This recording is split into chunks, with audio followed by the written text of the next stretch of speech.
Hello, lovelies. As a lot of you probably already know, I am just a few weeks away from the arrival of this little one. And as such, I am doing some meal prepping in advance. I'm making some of my favorite dishes and freezing them so we have lots of yummy things to eat when the baby finally arrives. And let's be honest, things get a little crazy in our house. Now today, it is all about this amazingly delicious, but super quick and easy chili cheese pasta. It is a real family favorite, even for the pickiest of eaters. Greg loves it, Elle loves it, I love it. So let's be honest, it is a total winner in our house.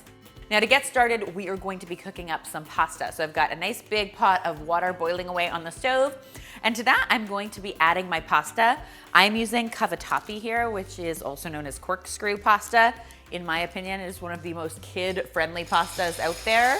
You can really use any pasta you have on hand in your pantry. The possibilities, my friends, are absolutely endless. Now, while that pasta is cooking away, I'm gonna turn my attention to making my really yummy chili sauce for this dish. And it's super, super simple. I'm keeping things really quick and easy these days because, let's be honest, I only have so much stamina at 8.5 months pregnant. I'm going to start by heating up just a little bit of oil in a nice big skillet. And to my skillet, I am going to be adding some ground beef. Now, you have a lot of options here. You could swap in some ground turkey, ground chicken, or ground pork in this recipe. All would work really well. Ground beef is obviously classic in a chili recipe, so that's what I'm using today. I'm gonna go ahead and break this up a little bit with the side of my spoon. And I just wanna cook this until it's no longer pink, which usually takes about 4 or 5 minutes maybe.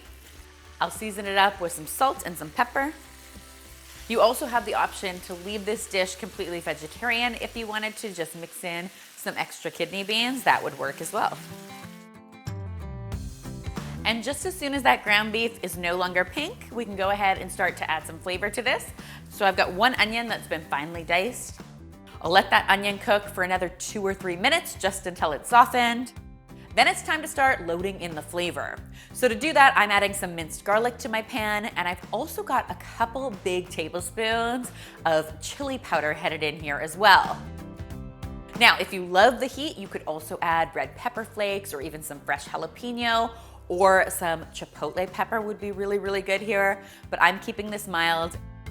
And just as soon as that garlic and that chili powder starts to become fragrant, that means it is time to add the rest of your sauce ingredients. So I have got some red kidney beans here. You could swap in any kind of bean you wanted to, but red kidney beans are obviously very classic in a chili. I've also got some tomato sauce. This is just jarred tomato sauce. I'm gonna pour it right into my pan. And I have got the nice big splash of beef broth. The beef broth really adds this wonderful sort of savory, meaty flavor to this sauce. I just want to let that sauce come to a boil, and then I'll reduce my heat to medium-low and let it simmer for just 2 or 3 minutes. Of course, with most chilies, you want them to cook low and slow and simmer over a long period of time, but this recipe is all about quick and easy, so we're really capturing all of that chili flavor, but without the long cook time. Just as soon as you start to see that chili get nice and happy in the pan, you know it's time to add your pasta to this. Of course, you can always drain your pasta in a colander in the sink, but I am all about fewer dishes these days, so I'm just gonna go ahead and use a nice big spoon to spoon my pasta directly into my sauce. Once I've given that all a good toss so my pasta is well coated, this yumminess is ready to be enjoyed. Now, at this point, you have the option to let it cool down completely and then freeze it like I'm gonna do today, or you can serve it hot and fresh straight from the stove, topped with some shredded cheddar cheese, a little bit of sour cream, and some freshly chopped chives for good measure. Tell me who in your family could possibly be upset by having this for dinner. Oh my gosh, guys. Yummy, as Elle would say. Yummy.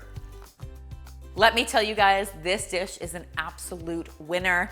It's protein packed, it comes together in minutes, and it's one of those things your family will absolutely devour and then ask for again and again and again. I hope you all love it as much as I do and that you'll give it a try for yourselves. If you do, don't forget to tweet me, Instagram me, or Facebook me a photo, because I always love seeing your kitchen creations. Remember, this recipe, like all of my recipes, is featured on healthymealplans.com, our amazing meal planning site that allows you to browse more than 1,000 recipes, drag and drop them into your weekly meal plan, and then automatically generates your grocery list for the week. I hope you'll take a look for it. And finally, if you haven't already, be sure to subscribe because there is lots more deliciousness where this came from.